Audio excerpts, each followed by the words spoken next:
नमस्कार।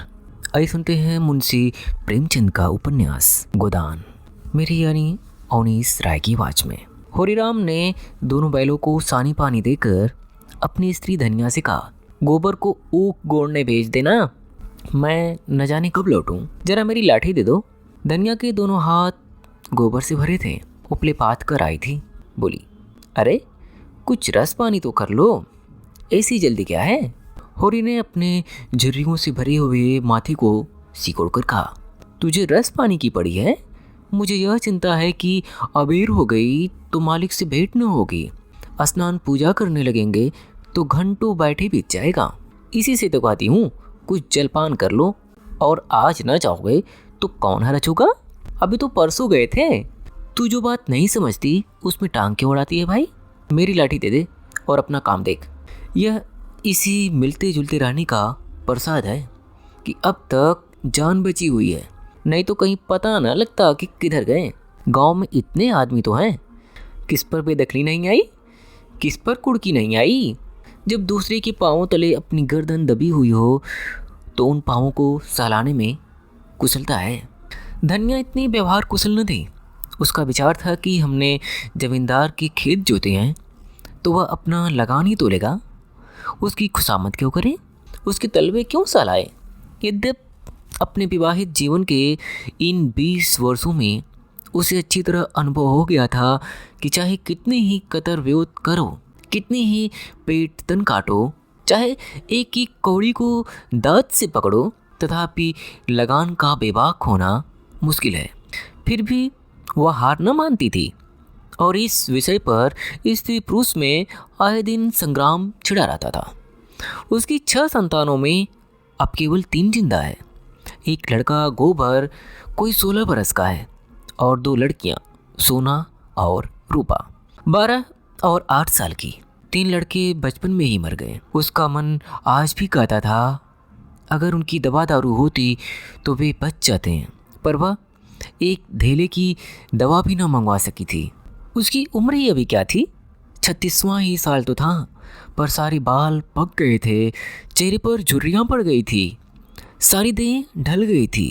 वह सुंदर गेरुआ रंग सांवला हो गया था और आंखों से कम सोचने लगा था। पेट की चिंता ही के कारण तो कभी तो जीवन का सुख न मिला। इस चिरस्थायी जीर्णावस्था ने उसके आत्मसम्मान को उदासीनता का रूप दे दिया था। जिस गृहस्थी में पेट को रोटियां भी न मिले उसके लिए इतनी खुशामद क्यों। इस परिस्थिति से उसका मन बराबर विद्रोह किया करता था और 2-4 खुड़कियाँ खा लेने पर उसे यथार्थ का ज्ञान होता था। उसने परास्त होकर होरी की लाठी, मिर्ची, जूते, पगड़ी और तम्बाकू का बटुआ लाकर सामने पटक दिए।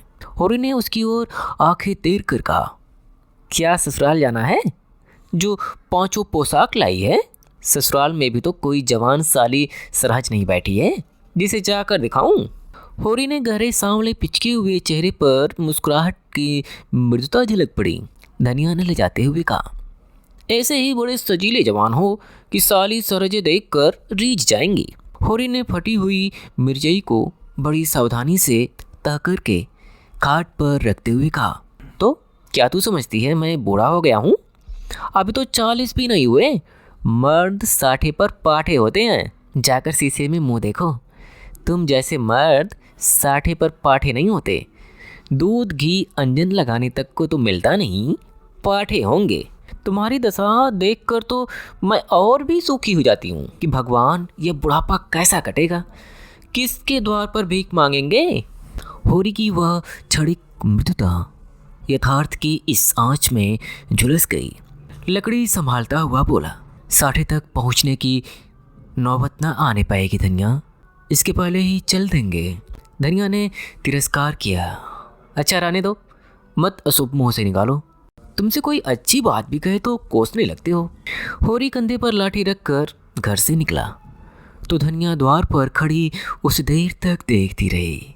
उसके इन निराश भरे शब्दों ने धनिया की चोट खाए हुए हृदय में आतंकमय कंपन सा डाल दिया था। वो जैसे अपने नारित्व के संपूर्ण तप और वध से पति को अभयदान दे रही थी। उसकी अंतःकरण से जैसे आशीर्वादों का व्यूसा निकलकर होरी को अपने अंदर छिपाए लेता था।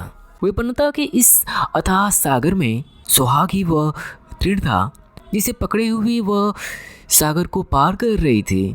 इन असंगत शब्दों ने यथार्थ के निकट होने पर मानो झटका देकर उसके हाथ से वह तिनके का सहारा छीन लेना चाहा, बल्कि यथार्थ के निकट होने के कारण ही उनमें इतनी वेदना शक्ति आ गई। काना कहने से काने को जो दुख होता है वह क्या दो आंखों वाले आदमी को हो सकता है? होरी कदम बढ़ाए चला जाता था। पगडंडी के दोनों ओर ऊख के पौधों की लहराती हुई हरियाली देखकर उसने मन में कहा, भगवान कहीं गांव से बरखा कर दे और डाडी भी सुबते से रहे तो एक गाय जरूर लेगा। देसी गाय तो न दूध दे न उनके बछवे ही किसी काम के हों। बहुत हुआ तो तेली के कोलू में चले। नहीं, वह पछाई गाय लेगा, उसकी खूब सेवा करेगा। कुछ नहीं तो 4-5 सेर दूध होगा।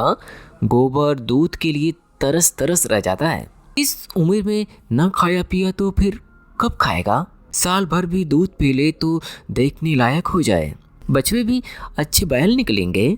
200 से कम की गोई न होगी। फिर गऊ से ही तो द्वार की शोभा है। सवेरे सवेरे गऊ के दर्शन हो जाए तो क्या कहना। न जाने कब यह सांत पूरी होगी, कब वह शुभ दिन आएगा। हर एक गृहस्थ की भांति होरी के मन में भी गऊ की लालसा चिरकाल से संचित चली आती थी। यही उसके जीवन का सबसे बड़ा स्वप्न, सबसे बड़ी सांत थी। बैंक की सोच से चयन करने या जमीन खरीदने या माल बनवाने की विशाल आकांक्षाएं उसके नन्हे से हृदय में कैसे समाती। जेठ का सूर्य आमों के झुरमुट से निकलकर आकाश पर छाई हुई लालिमा को अपने रजत प्रताप से तेज प्रदान कर रहा था और हवा में गर्मी आने लगी थी। दोनों ओर खेतों में काम करने वाले किसान उसे देखकर राम राम कहते और सम्मान भाव से चिलम पीने का निमंत्रण देते थे। पर होरी को इतना अवकाश था, उसके अंदर बैठी हुई सम्मान लालसा ऐसा आदर पाकर उसके सूखे मुख पर गर्व की झलक पैदा कर रही थी। मालिकों से मिलते जुलते रहने का तो प्रसाद है कि सब उसका आदर करते हैं, नहीं तो उसे कौन पूछता। 5 बीघे के किसान की बिसात ही क्या। यह कम आदर नहीं है कि 3-3, 4-4 हल वाले महतो भी उसके सामने सिर झुकाते हैं। अब वह खेतों के बीच की पगडंडी छोड़कर एक खलेटी पर आ गया था जहाँ बरसात में पानी भर जाने के कारण तरी रहती थी और जेठ में कुछ हरियाली नजर आती थी। आसपास के गांवों की गौएं यहाँ चरने आया करती थीं। उमस में भी यहाँ की हवा में कुछ ताजगी और ठंडक थी। होरी ने 2-3 सांसें जोर से ली। उसके जी में आया कि कुछ देर यहीं बैठ जाए। दिन भर तो लू लपट से मरना ही है। कई किसान इस गड्ढे का पट्टा लिखाने को तैयार थे, अच्छी रकम देते थे, पर ईश्वर भला करे राय साहब का कि उन्होंने साफ कह दिया यह ज़मीन जानवरों की चराई के लिए छोड़ दी गई है और किसी दाम पर भी न उठाई जाएगी। कोई स्वार्थी जमींदार होता तो कहता गाय जाए भाड़ में, हमें रुपए मिलते हैं, क्यों छोड़े। पर राय साहब अभी तक पुरानी मर्यादा निभाते आते हैं। जो मालिक प्रजा को न पाले वह भी कोई आदमी है। सहसा उसने देखा भोला अपनी गाय लिए इसी तरफ चला आ रहा है। भोला इसी गांव से मिले हुए पूर्वे का ग्वाला था और दूध मक्खन का व्यवसाय करता था। अच्छा दाम मिल जाने पर कभी कभी किसानों के हाथ गाय बेच भी देता था। होरी का मन उन गायों को देखकर ललचा गया। अगर भोला वह आगे वाली गाय उसे दे दे तो क्या खाना, रुपए आगे पीछे देता रहेगा।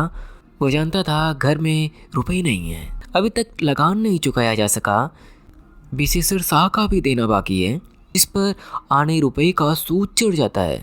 लेकिन दरिद्रता में जो एक प्रकार का अदूरदर्शिता होती है वह निर्लजता को तकाजे गाली और मार से भी भयभीत नहीं होती।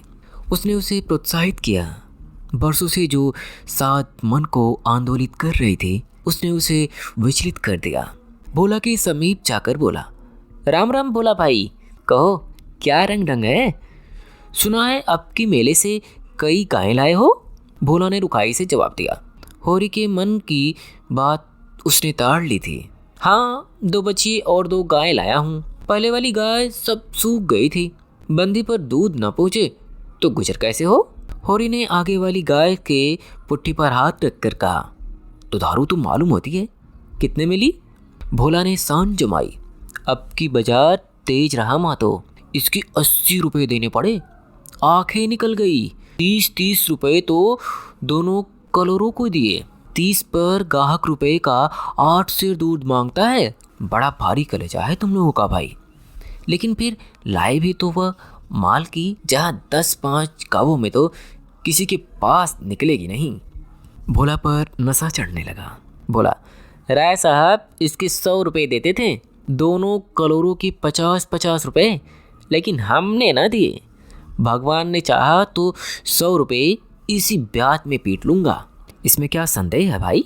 मालिक क्या खा के लेंगे? नजराने में मिल जाए तो भले ले लें। ये तुम ही लोगों का गुर्दा है कि अंजलि भर रुपए तकरीर के भरोसे गिन देते हो। यही जी चाहता है कि इसके दर्शन करता रहूं। धन्य है तुम्हारा जीवन कि गऊं की इतनी सेवा करते हो। हमें तो गाय का गोबर भी मयस्सर नहीं।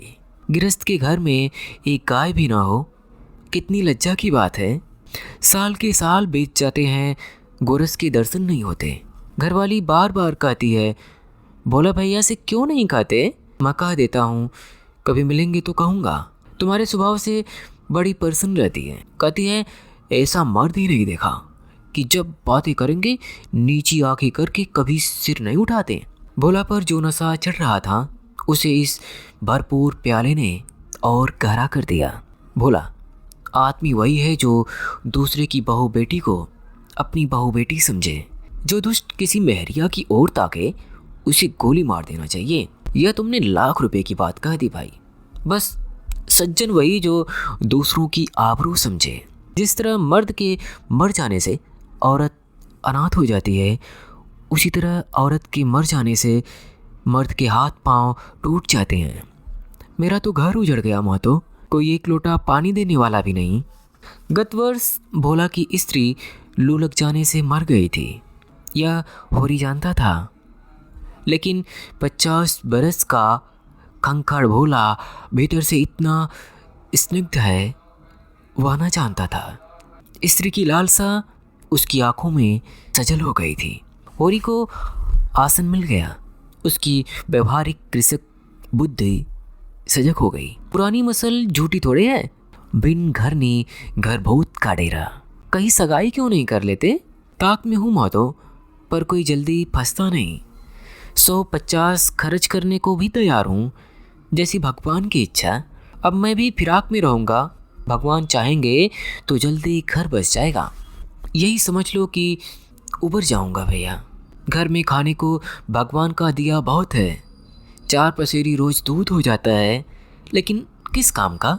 मेरी ससुराल में ही एक मेहरिया है, 3-4 साल हुए। उसका आदमी उसे छोड़कर कलकत्ते चला गया।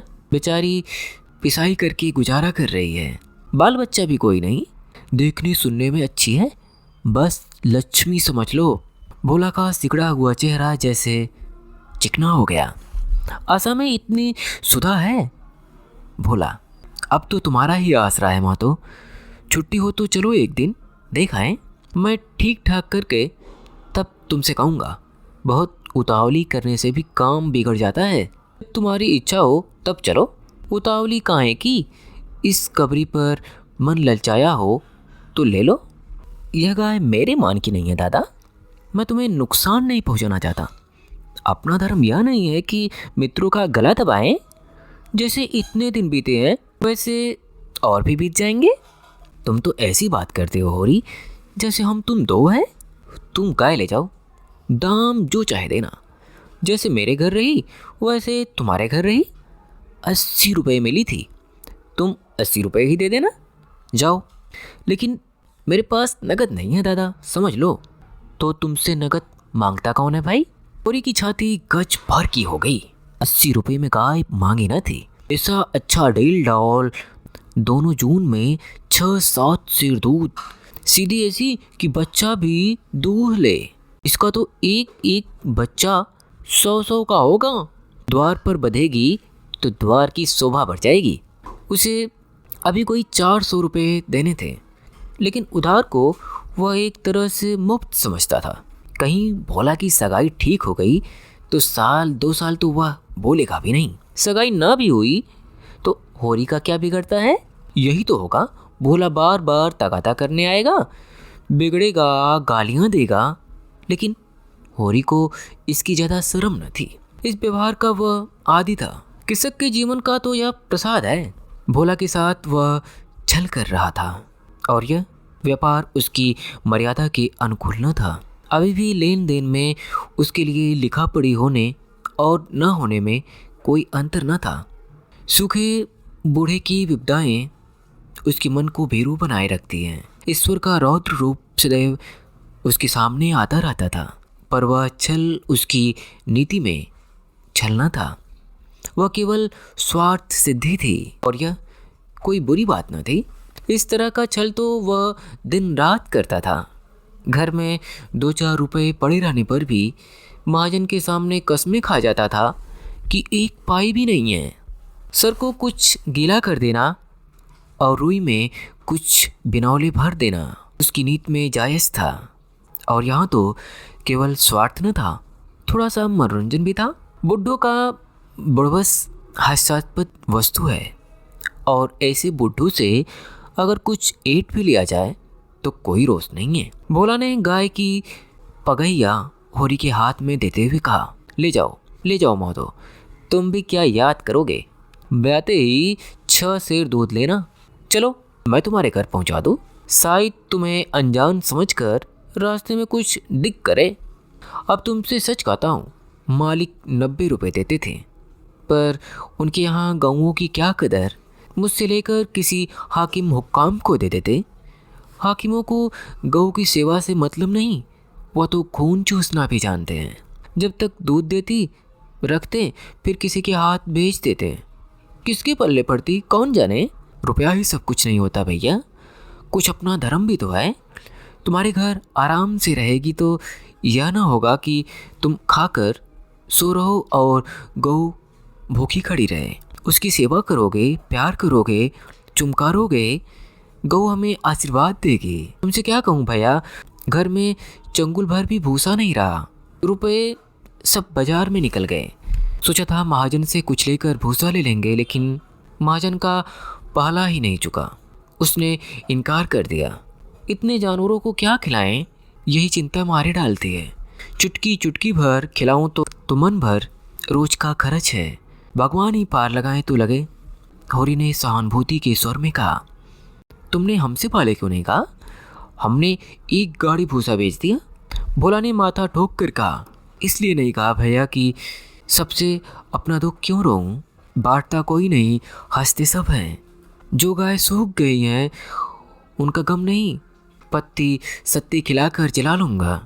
लेकिन अब यह तो रातिब बिना नहीं रह सकती। हो सके तो 10-20 रुपये भूसे के लिए दे दो। किसान पक्का स्वार्थी होता है, इसमें संदेह नहीं। उसकी गांठ से रिश्वत के पैसे बड़े मुश्किल से निकलते हैं। भाव ताव में भी वह चौकस होता है। ब्याज की एक एक पाई छुड़ाने के लिए वह महाजन की घंटों चिरौरी करता है। जब तक पक्का विश्वास न हो जाए वह किसी के फुसलाने में नहीं आता। लेकिन उसका संपूर्ण जीवन प्रकृति से अस्थायी संयोग है। वृक्षों में फल लगते हैं, उन्हें जनता खाती है। खेती में अनाज होता है, वह संसार के काम आता है। गाय के थन में दूध होता है, वह खुद पीने नहीं जाती, दूसरे ही पीते हैं। मेघों से वर्षा होती है, उससे पृथ्वी तृप्त होती है। ऐसी संगति में कुत्सित स्वार्थ के लिए कहाँ स्थान है। होरी किसान था और किसी के जलते हुए घर में हाथ सेकना उसे सीखा नहीं था। भोला की संकट कथा सुनते ही उसकी मनोवृत्ति बदल गई। पगैया को भोला के हाथ में लौटाता हुआ बोला, रुपए तो दादा मेरे पास नहीं है। हाँ, थोड़ा सा भूसा बचा है, वह तुम्हें दे दूँगा। चलकर उठवा लो। भूसे के लिए गाय बेचोगे और मैं लूँगा, मेरे हाथ ना कट जाएंगे। भोला ने आर्द्र कंठ से कहा, तुम्हारे बैल भूखों न मरेंगे। तुम्हारे पास भी तो ऐसा कौन सा बहुत सा भूसा रखा है? नहीं दादा, आपकी भूसा अच्छा हो गया था। मैंने तुमसे नाहक भूसे की चर्चा की, तुम ना कहते और पीछे से मुझे मालूम होता तो मुझे बड़ा रंज होता कि तुमने मुझे इतना गैर समझ लिया। अवसर पड़ने पर भाई की मदद भाई ना करे तो काम कैसे चले? मुदा यह गाय तो लेते जाओ। अभी नहीं दादा, फिर ले लूँगा। तो भूसे के दाम दूध में कटवा लेना। होरी ने दुखित स्वर में कहा, दाम कौड़ी की इसमें कौन बात है दादा? मैं 1-2 जून तुम्हारे घर खा लूँ, तुम मुझसे दाम मांगोगे? लेकिन तुम्हारे बैल भूखों मरेंगे कि नहीं? भगवान कोई न कोई सबील निकालेंगे ही। आषाढ़ सिर पर है, मगर यह गाय तुम्हारी हो गई। जिस दिन इच्छा हो आकर ले जाना। किसी भाई का लीलाम पर चढ़ा हुआ बैल लेने में जो पाप है वह इस समय तुम्हारी गाय लेने में है। होरी ने बाल की खाल निकालने की शक्ति होती है तो वह खुशी से गाय लेकर घर की राह लेता। भोला जब नगद रुपए नहीं मांगता तो अस्पष्ट था कि वह भूसे के लिए गाय नहीं बेच रहा है, बल्कि इसका कुछ और आशय है। लेकिन जैसे पत्तों के खड़कने पर घोड़ा अकारण ही ठिठक जाता है और मारने पर भी आगे कदम नहीं उठाता, वही दशा होरी की थी। संकट की चीज लेना पाप है, यह बात जन्म जन्मांतर से उसकी आत्मा का अंश बन गई है। भोला ने गदगद कंठ से कहा, तो किसी को भेज दूँ भूसे के लिए? होरी ने जवाब दिया, अभी मैं राय साहब की डोरी पर जा रहा हूँ, वहाँ से घड़ी भर में लौटूंगा, तभी किसी को भेजना। भोला की आंखों में आंसू भर आए। बोला, तुमने आज मुझे उबार लिया होरी। भाई, मुझे अब मालूम हुआ कि मैं संसार में अकेला नहीं हूँ, मेरा भी कोई हेतु है। एक क्षण के बाद उसने फिर कहा, उस बात को भूल न जाना। होरी आगे बढ़ा तो उसका चित्त प्रसन्न था। मन में एक विचित्र स्फूर्ति हो रही थी। क्या हुआ, 10-5 मन भूसा चला जाएगा। बेचारे को संकट में पड़कर अपनी गाय तो न बेचनी पड़ेगी। मेरे पास चारा हो जाएगा तब गाय खोल लाऊंगा। भगवान करे मुझे कोई मेहरिया मिल जाए, फिर तो कोई बात ही नहीं। उसने पीछे फिर कर देखा। कबरी गाय पूंछ से मक्खियाँ उड़ाती, सिर हिलाती, मस्तानी मंद गति से झूमती चली जाती थी, जैसे बांदियों के बीच में कोई रानी हो। कैसा शुभ होगा वह दिन जब यह कामधेनु उसके द्वार पर बधेगी। सिमरी और बिलारी दोनों अवध प्रांत के गांव हैं। जिले का नाम बताने की कोई ज़रूरत नहीं। होरी बिलारी में रहता है, राय साहब अमरपाल सिंह सिमरी में। बिलारी और सिमरी दोनों गांवों में केवल 5 मील का अंतर है। पिछले सत्याग्रह संग्राम में राय साहब ने बड़ा यश कमाया था। काउंसिल की मेंबरी छोड़कर जेल चले गए थे। तब से उनके इलाके के असामियों को उनसे बड़ी श्रद्धा हो गई थी। यह नहीं कि उनके इलाके में असामियों के साथ कोई खास रियायत की जाती हो या डांड और बेकार की कड़ाई कुछ कम हो, मगर यह सारी बदनामी मुख्तारों के सिर जाती थी। राय साहब की कीर्ति पर कोई कलंक न लग सकता था। वह बेचारे भी तो उसी व्यवस्था के गुलाम थे। जाब्ते का काम तो जैसा होता चला आया है वैसा ही होगा। राय साहब की सज्जनता उस पर कोई असर न डाल सकती थी। इसलिए आमदनी और अधिकार में जो भर की कमी न होने पर भी उनका यश मानो बढ़ गया था। असामियों से वह हंसकर बोल लेते थे, यही क्या कम है, सिंह का काम तो शिकार करना होता है। अगर वह गरजने और गुर्राने के बदले मीठी बोली बोल सकता तो उसे घर बैठे मनमाना शिकार मिल जाता। शिकार की खोज में उसे जंगल में न भटकना पड़ता।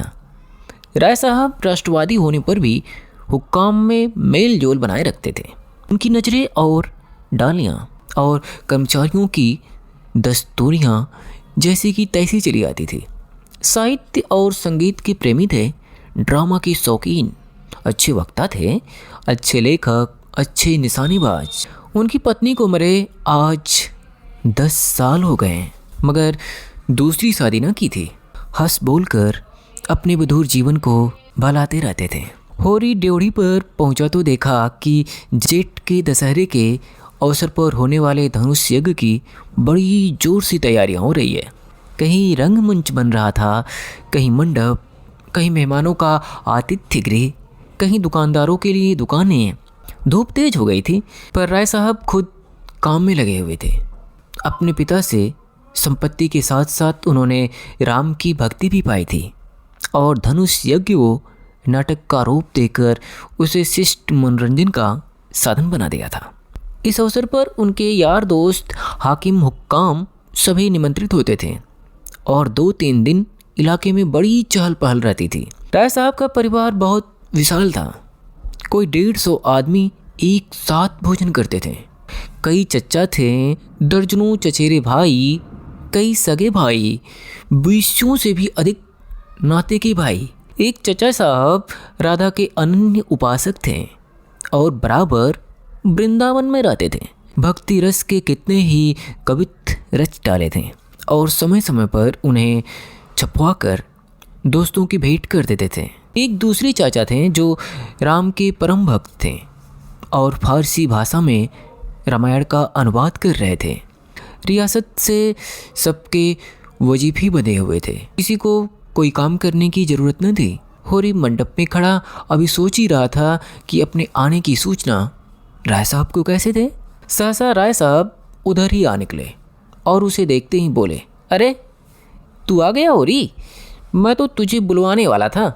देख, अब की तुझे राजा जनक का माली बनना पड़ेगा, समझ गया ना। जिस वक्त श्री जानकी जी मंदिर में पूजा करने जाती हैं उसी वक्त तू एक गुलदस्ता लिए खड़ा रहेगा और जानकी जी को भेंट करेगा। गलती न करना। और देख, असामियों से ताकीद करके यह कह देना कि सब के सब शगुन करने आए। मेरे साथ कोठी में आ, तुझसे कुछ बातें करनी है। वह आगे आगे कोठी की ओर चले, होरी पीछे पीछे चला। वही एक घने वृक्ष की छाया में एक कुर्सी पर बैठ गए और होरी को जमीन पर बैठने का इशारा कर कर बोले, समझ गया मैंने क्या कहा। कारकुन को तो जो कुछ करना है वह करेगा ही, लेकिन असामी जितने मन से असामी की बात सुनता है कारकुन को नहीं सुनता। हमें इन्हीं 5-7 दिनों में 20,000 का प्रबंध करना है। कैसे होगा समझ में नहीं आता। तुम सोचते होगे मुझ टके के आदमी से मालिक क्यों अपना दुखड़ा ले बैठे। किससे अपने मन की कहूँ, न जाने क्यों तुम्हारे ऊपर विश्वास होता है। इतना जानता हूँ कि तुम मन में मुझ पर हंसोगे नहीं, और हंसो भी तो तुम्हारी हंसी मैं बर्दाश्त कर सकता हूँ, नहीं सह सकता तो उनकी हंसी जो अपने बराबर के हैं, क्योंकि उनकी हंसी में ईर्ष्या, व्यंग और जलन है। और वे क्यों ना हंसेंगे। मैं भी तो उनकी दुर्दशा, विपत्ति और पतन पर हंसता हूँ, दिल खोलकर, तालियां बजाकर। संपत्ति और सहृदयता में बैर है। हम भी दान देते हैं, धर्म करते हैं, लेकिन जानते हो क्यों? केवल अपने बराबर वालों को नीचा दिखाने के लिए। हमारा दान और धर्म कोरा अहंकार है, विशुद्ध अहंकार। हम में से किसी पर डिग्री हो जाए, कुर्की आ जाए, बकाया मालगुजारी की इल्लत में हवालात हो जाए, किसी का जवान बेटा मर जाए, किसी की विधवा बहू निकल जाए, किसी के घर में आग लग जाए, कोई किसी वेश्या के हाथों उल्लू बन जाए या अपने असामियों के हाथ पिट जाए, तो उसके और सभी भाई उस पर हंसेंगे, बगले बजाएंगे, मानो सारे संसार की संपदा मिल गई है। और मिलेंगे तो इतने प्रेम से जैसे हमारे पसीने की जगह खून बहाने को तैयार हैं। अरे और तो और हमारे चचेरे, फुफेरे, मेरे मौसेरे भाई जो इसी रियासत की बदौलत मौज उड़ा रहे हैं, कविता कर रहे हैं और जुए खेल रहे हैं, शराबी पी रहे हैं और अयासी कर रहे हैं, वह भी मुझसे जलते हैं। आज मर जाऊं तो घी के चिराग जलाएं। मेरे दुख को दुख समझने वाला कोई नहीं। उनकी नज़रों में मुझे दुखी होने का कोई अधिकार ही नहीं है। मैं अगर रोता हूँ तो दुख की हंसी उड़ाते हैं। मैं अगर बीमार होता हूँ तो मुझे सुख होता है। मैं अगर अपना ब्याह करके घर में कला नहीं बढ़ाता तो यह मेरी नीच स्वार्थ परता है। अगर शराब नहीं पीता तो मेरी कंजूसी है, शराब पीने लगूँ तो वह प्रजा का रक्त होगा। अगर अयासी नहीं करता तो अरसिक हूँ, अयासी करने लगूँ तो फिर कहना ही क्या। इन लोगों ने मुझे भोग विलास में फंसाने के लिए कम चालें नहीं चली और अब तक चलते जाते हैं। उनकी यही इच्छा है कि मैं अंधा हो जाऊं और ये लोग मुझे लूट लें, और मेरा धर्म यह है कि सब कुछ देखकर भी कुछ न देखूं, सब कुछ जानकर भी गधा बना रहा हूँ। राय साहब ने गाड़ी को आगे बढ़ाने के लिए 2 बीड़े पान खाए और होरी के मुंह की ओर ताकने लगे, जैसे उसके मनोभावों को पढ़ना चाहते हो। होरी ने साहस बटोर कर कहा, हम समझते थे कि ऐसी बातें हम ही लोगों में होती हैं, पर जान पड़ता है बड़े आदमियों में भी उनकी कमी नहीं है। राय साहब ने मुँह पान से भर कर कहा, तुम हमें बड़ा आदमी समझते हो, हमारे नाम बड़े हैं पर दर्शन छोटे। गरीबों में अगर ईर्ष्या या बैर है तो स्वार्थ के लिए या पेट के लिए। ऐसी ईर्ष्या और बैर को मैं क्षम्य समझता हूँ। हमारे मुंह की रोटी कोई छीन ले तो उसके गले में उंगली डालकर निकालना हमारा धर्म हो जाता है। अगर हम छोड़ दें तो देवता हैं। बड़े आदमियों की ईर्ष्या और बैर केवल आनंद के लिए है। हम इतने बड़े आदमी हो गए हैं कि हमें नीचता और कुटिलता में ही निस्वार्थ और परम आनंद मिलता है। हम देवतापन के उस दर्जे पर पहुंच गए हैं जब हमें दूसरे के रोने पर हंसी आती है। इसे तुम छोटी साधना मत समझो। जब इतना बड़ा कुटुंब है तो कोई ना कोई तो हमेशा बीमार रहेगा ही, और बड़े आदमियों के रोग भी बड़े होते हैं। वह बड़ा आदमी ही क्या जिसे कोई छोटा रोग हो। मामूली ज्वर भी आ जाए तो हमें सरसाम की दवा दी जाती है। मामूली फुंसी भी निकल आए तो वह जहरबाद बन जाती है। अब छोटे सर्जन और मझोले सर्जन और बड़े सर्जन तार से बुलाए जा रहे हैं। मसीहू मुल्क को लाने के लिए दिल्ली आदमी भेजा जा रहा है, भिस्काचार्य को लाने के लिए कलकत्ता। उधर देवालय में दुर्गा पाठ हो रहा है और ज्योतिषाचार्य कुंडली का विचार कर रहे हैं और तंत्र के आचार्य अपने अनुष्ठान में लगे हैं। राजा साहब को यमराज के मुंह से निकालने के लिए दौड़ लगी हुई है। वैद्य और डॉक्टर इस ताक में रहते हैं कि कब इनके सिर में दर्द हो और कब उनके घर में सोने की वर्षा हो। ये रुपए तुमसे और तुम्हारे भाइयों से वसूल किए जाते हैं भाले की नोक पर। मुझे तो यही आश्चर्य होता है कि क्यों तुम्हारी आहू का दवानल हमें भस्म नहीं कर डालता। मगर नहीं, आश्चर्य करने की कोई बात नहीं। भस्म होने में तो बहुत देर नहीं लगती, वह इतना भी थोड़ी ही देर की होती है। हम जो जो अंगुल अंगुल और पोर पोर भस्म हो रहे हैं, उस हाहाकार से बचने के लिए हम पुलिस की, हुक्काम की, अदालत की, वकीलों की शरण लेते हैं और रूपवती स्त्री की बात सभी के हाथों का खिलौना बनते हैं। दुनिया समझती है हम बड़े सुखी हैं। हमारे पास इलाके, महल, सवारियाँ, नौकर चाकर, कर्ज, वेश्याएँ क्या नहीं हैं।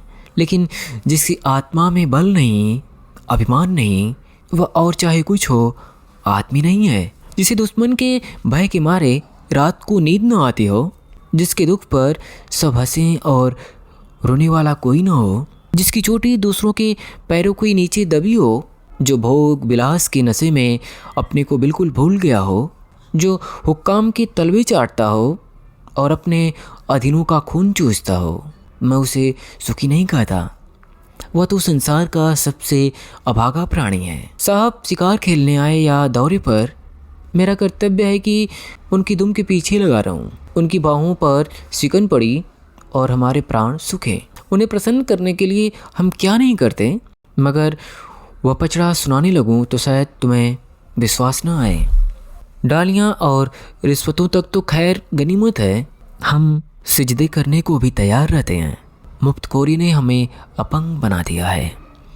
हमें अपने पुरुषार्थ पर लेस मात्र भी विश्वास नहीं।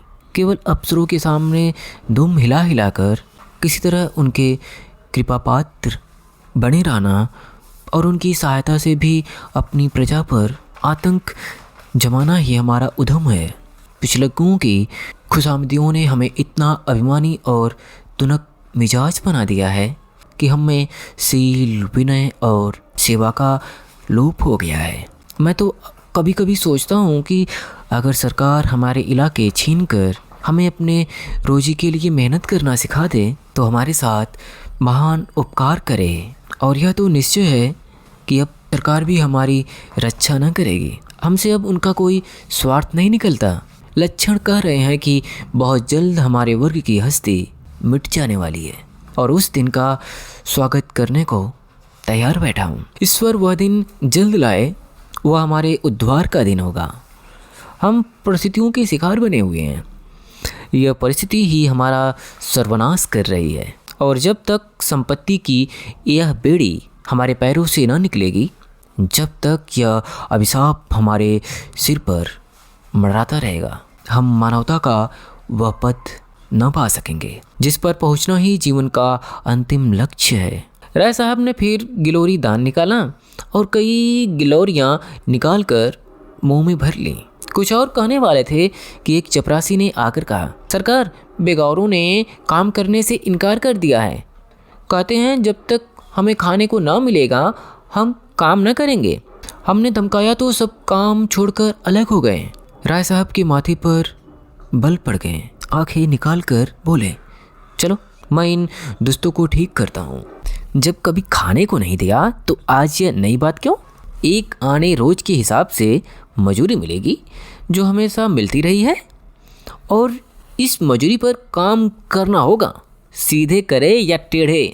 फिर होरी की ओर देख कर बोले, तुम अब जाओ होरी, अपनी तैयारी करो। जो बात मैंने कही है उसका ख्याल रखना। तुम्हारे गांव से मुझे कम से कम 500 की आशा है।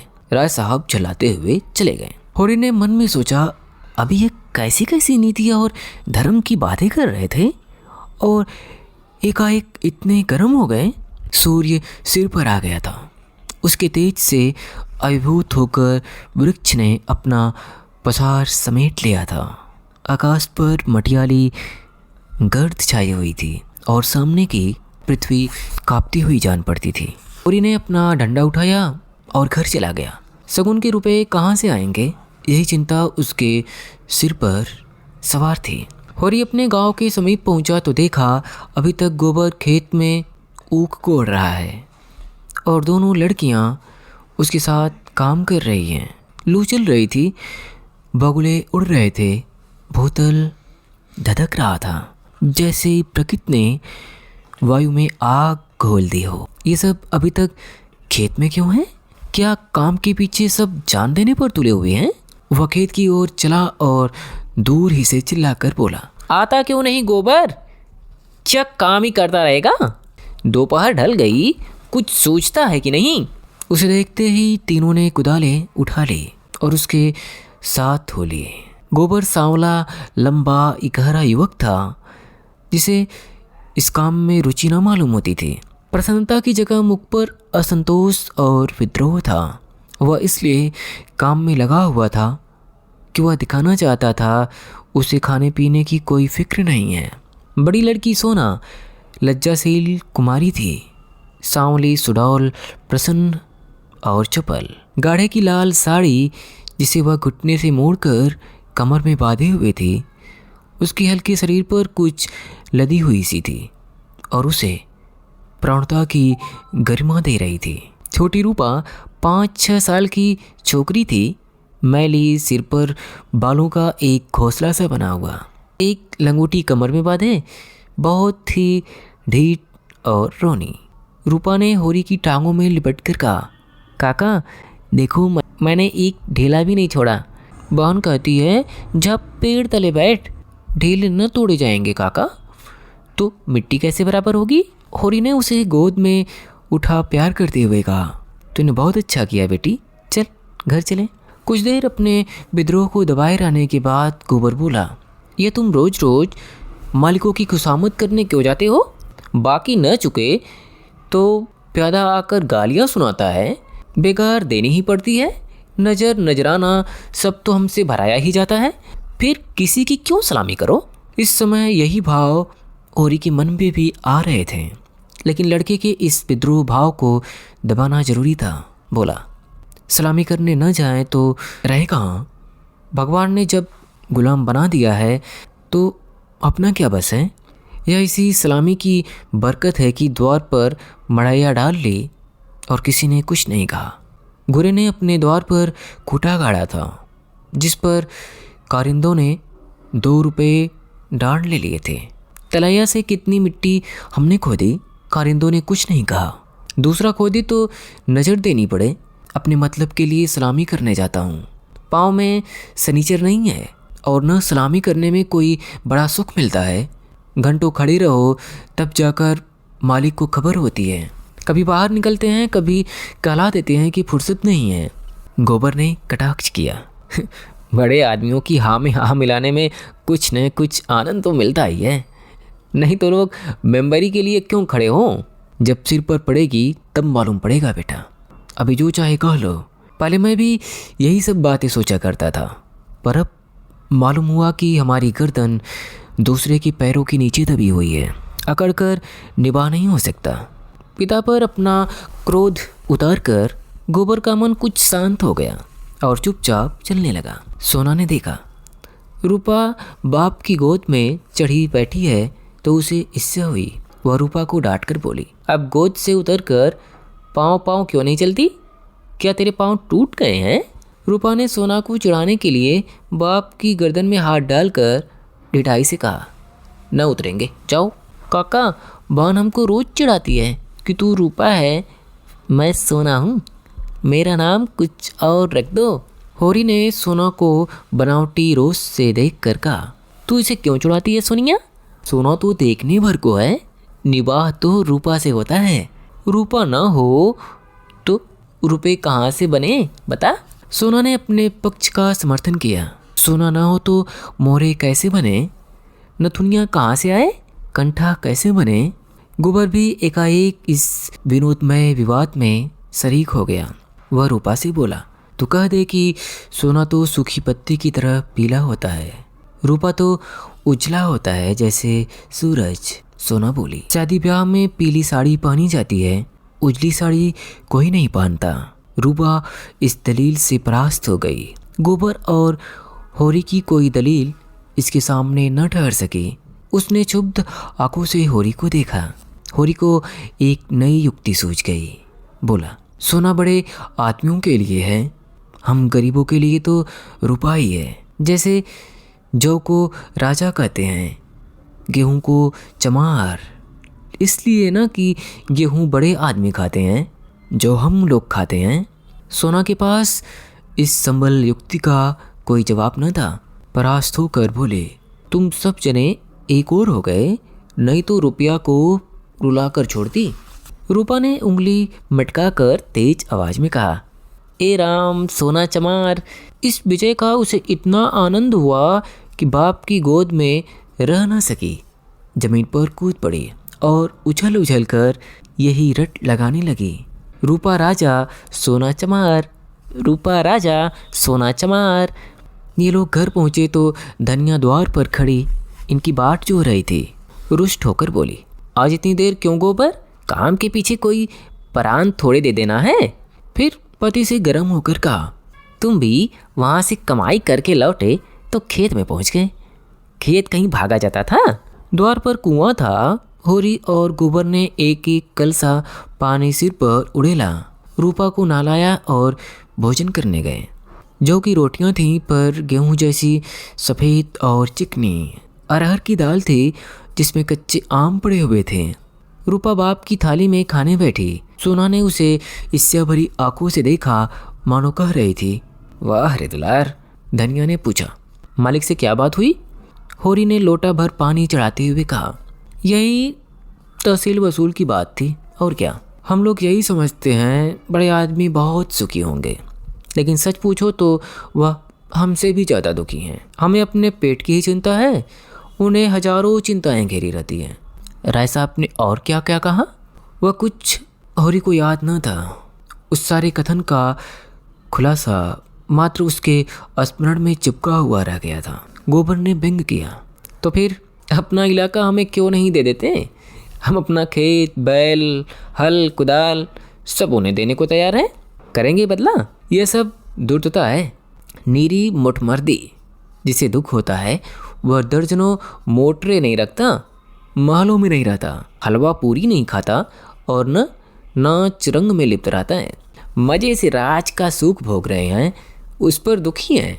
होरी ने झुठला कर कहा, अब तुमसे बहस कौन करे भाई? जायदाद किसी से छोड़ी जाती है कि वह छोड़ देंगे? हमें को खेती से क्या मिलता है? एक आने नफरी की मजूरी भी नहीं पड़ती। जो 10 रुपये महीने का भी नौकर है वह भी हमसे अच्छा खाता पानता है, लेकिन खेतों को छोड़ा तो नहीं जाता। खेती छोड़ दे तो और करे क्या? नौकरी नहीं मिलती है, फिर मर्जाद भी तो पालना पड़ता है। खेती में जो मर्जाद है वह नौकरी में तो नहीं है। इसी तरह जमींदारों का भी हाल समझ लो, उनकी जान को भी तो सैकड़ों रोग लगे हुए हैं। हाकिमों को रसद पहुंचाओ, उनकी सलामी करो, अमलों को खुश करो, तारीख पर मालगुजारी न चुका दे तो हवालात हो जाए, कुड़की आ जाए। हमें तो कोई हवालात नहीं ले जाता, हमें तो 4 गालियाँ घुड़कियाँ मिलकर रह जाती हैं। गोबर ने प्रतिवाद किया, ये सब कहने की बातें हैं। हम लोग दाने दाने को मोहताज हैं, देह पर साबित कपड़े नहीं हैं, छोटी का पसीना एड़ी तक आता है तब भी गुजर नहीं होता। उन्हें क्या, मज़े से गद्दी मसनत लगाए बैठे हैं। सैकड़ों नौकर चाकर हैं, हजारों आदमियों पर हुकूमत हैं। रुपए न जमा होते हो पर सुख तो सभी तरह के भोगते हैं। धन लेकर आदमी और क्या करता है? तुम्हारी समझ में हम और वह बराबर हैं। भगवान ने तो सबको बराबर ही बनाया है। यह बात नहीं है बेटा, छोटे बड़े भगवान के घर से बनकर आते हैं। संपत्ति बड़ी तपस्या से मिलती है। उन्होंने पूर्व जन्म में जैसे कर्म किए हैं उनका आनंद भोग रहे हैं। हमने कुछ नहीं संचा तो भोगे क्या? यह सब मन को समझाने की बातें हैं। भगवान सबको बराबर बनाते हैं। यहाँ जिसके हाथ में लाठी है वह गरीबों को कुचलकर बड़ा आदमी बन जाता है। यह तुम्हारा भरम है। मालिक आज भी 4 घंटे रोज भगवान का भजन करते हैं। किसके बल पर यह भजन भाव और दान धर्म होता है? अपने बल पर नहीं, किसानों के बल पर और मजदूरों के बल पर। यह पाप का धन पचे कैसे? इसीलिए दान धर्म करना पड़ता है। भगवान का भजन भी इसीलिए होता है। भूखे नंगे रहकर भगवान का भजन करें तो हम भी देखें। हमें कोई दोनों जून खाने को दे दे तो हम 8 पहर भगवान का जाप ही करते रहें। एक दिन खेत में ऊख कोड़ना पड़े तो सारी भक्ति भूल जाएं। होरी ने हार कर कहा, अब तुम्हारे मुंह कौन लगे भाई? तुम तो भगवान की लीला में भी टांग अड़ाते हो। तीसरे पहर गोबर कुदाल लेकर चला तो होरी ने कहा, जरा ठहर जाओ बेटा, हम भी चलते हैं। तब तक थोड़ा सा भूसा निकाल कर रख दो, मैंने भोला को देने को कहा है। बेचारा आजकल बहुत तंग है। गोबर ने पिता को अवज्ञा भरी आंखों से देखकर कहा, हमारे पास बेचने को भूसा नहीं है। बेचता नहीं हूँ भाई, यूं ही दे रहा हूँ। वह संकट में है, उसकी मदद तो करनी ही पड़ेगी। हमें तो उन्होंने कभी एक गाय नहीं दे दी। दे तो रहा था पर हमने ली ही नहीं। धनिया मटक कर बोली, गाय नहीं वह दे रहा था, उन्हें गाय दे देगा। आँख में अंजन लगाले को कभी चिल्लू भर दूध तो भेजा नहीं, गाय दे देगा। होरी ने कसम खाई, नहीं जवानी कसम, अपनी पछाई गाय दे रहे थे। हाथ तंग है, भूसा चारा नहीं रख सके, अब एक गाय बेचकर भूसा लेना चाहते हैं। मैंने सोचा संकट में पड़े आदमी की गाय क्या लूँ, थोड़ा सा भूसा दिए देता हूँ, कुछ रुपए हाथ आ जाएंगे तो गाय ले लूँगा, थोड़ा थोड़ा करके चुका दूंगा। 80 रुपये की है, मगर ऐसी की आदमी देखता रहे।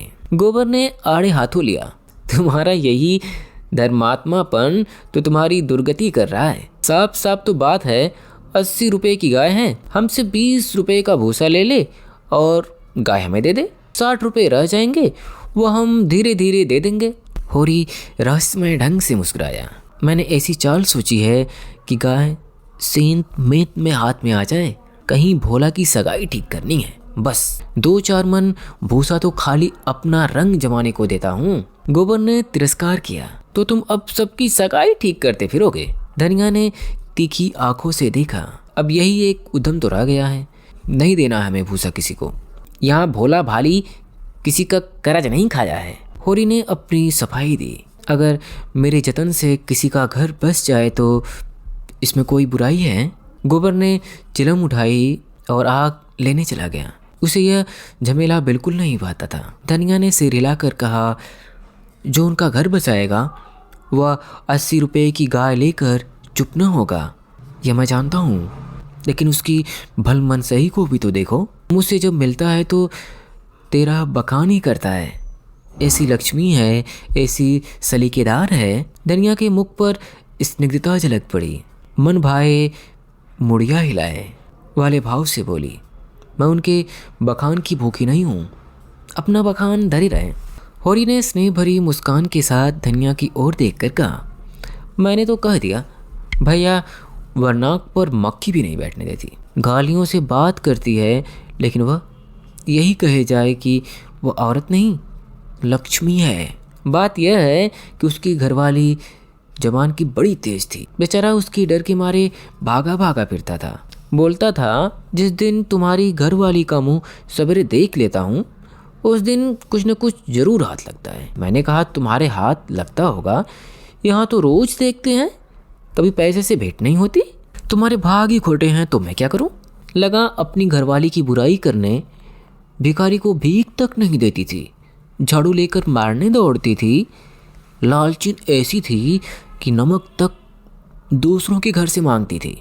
मरने पर किसी की क्या बुराई करूं, मुझे देखकर जल उठती थी। भोला बड़ा गमखोर था, उसके साथ निभाह कर लिया। कोई दूसरा होता तो जहर खाकर मर जाता। मुझसे 10 साल बड़े होंगे भोला, पर राम राम पहले ही करते हैं। तो क्या कहते थे कि जिस दिन तुम्हारी घरवाली का मुंह देख लेता हूँ तो क्या होता है? उस दिन भगवान कहीं ना कहीं से कुछ भेज देते हैं। बहुएं भी तो उसकी वैसी ही चटोरी ना आई हैं। अब की सबों ने 2 रुपये की खरबूजे उधार खा डाले।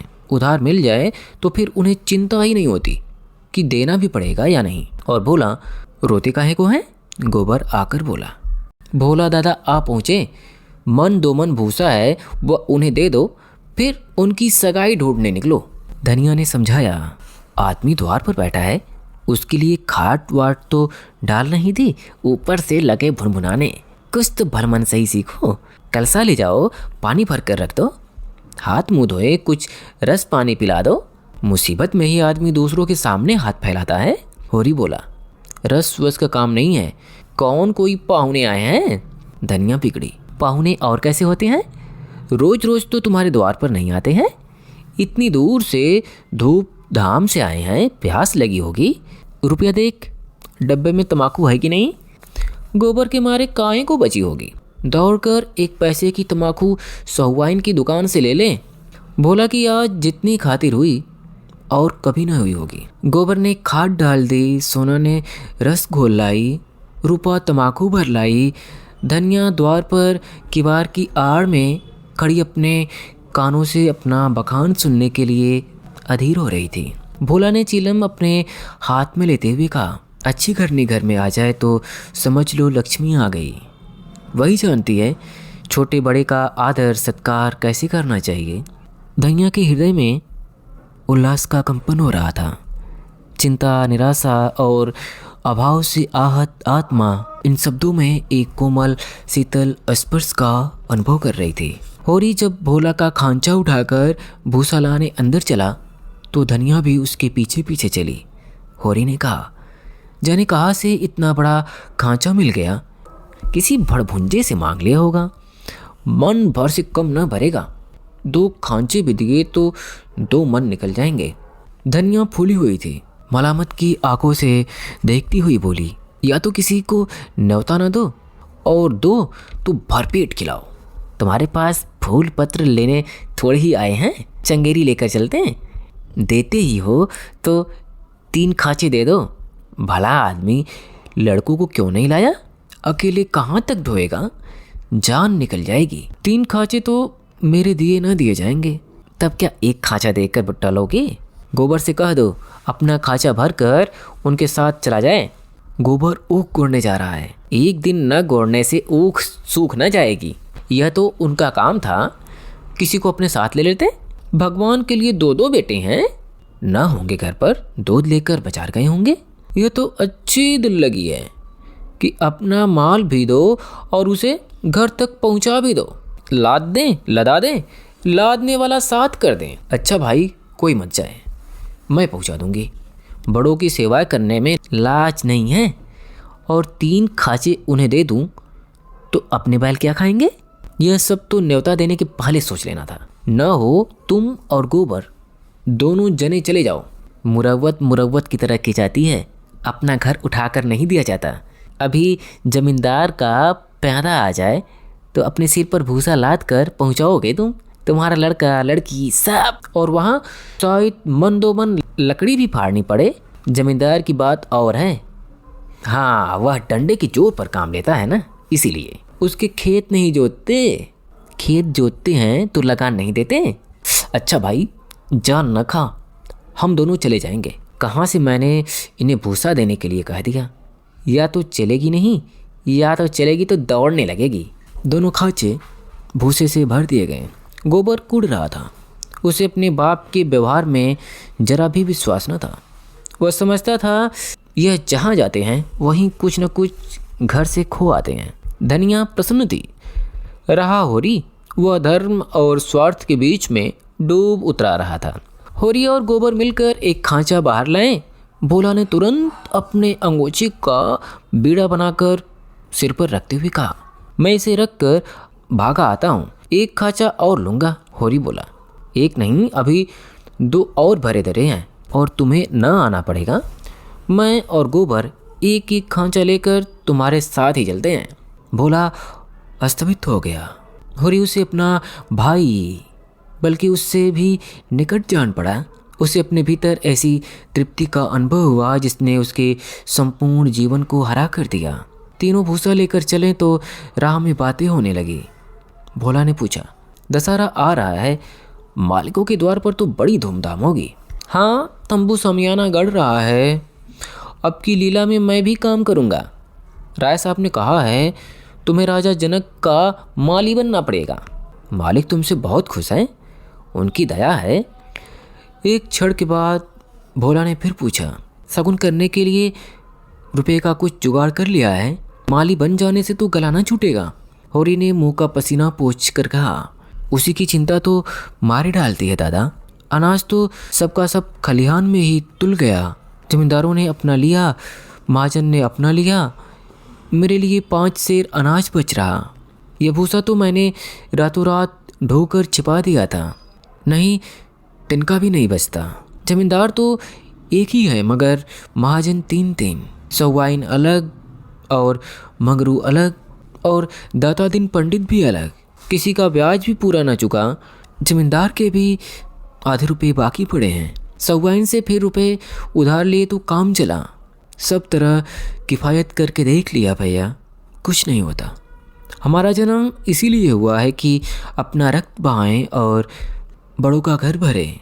मूल का दुगना सूद भर चुका, पर मूल ज्यों कहते हैं सिर पर सवार है। लोग कहते हैं खुशी गमी में, तीरथ व्रत में हाथ बांध कर खर्च करो, मुदा रास्ता कोई नहीं दिखाता। राय साहब ने बेटे की ब्याह में 30,000 लुटा दिए हैं, उनसे कोई कुछ नहीं कहता। मगरों ने अपने बाप की क्रियाक्रम में 5,000 लगाए, उनसे कोई कुछ नहीं पूछता। वैसे ही मर्यादा तो सबकी है। भोला ने करुण भाव से कहा, बड़े आदमियों की बराबरी तुम कैसे कर सकते हो भाई? आदमी तो हम भी हैं। कौन कहता कि हम तुम आदमी हैं? हम में आदमियत है कहीं? आदमी वह है जिनके पास धन है, अख्तियार है, इल्म है। हम लोग तो बैल हैं और जुतने के लिए पैदा हुए हैं। उस पर एक दूसरे को देख नहीं सकता। एक का नाम नहीं, एक किसान दूसरे के खेत पर न चढ़े तो कोई जागा कैसे करे? प्रेम तो संसार से उठ गया है। अभी आप सुन रहे थे मुंशी प्रेमचंद की रचना गोदान का भाग 1।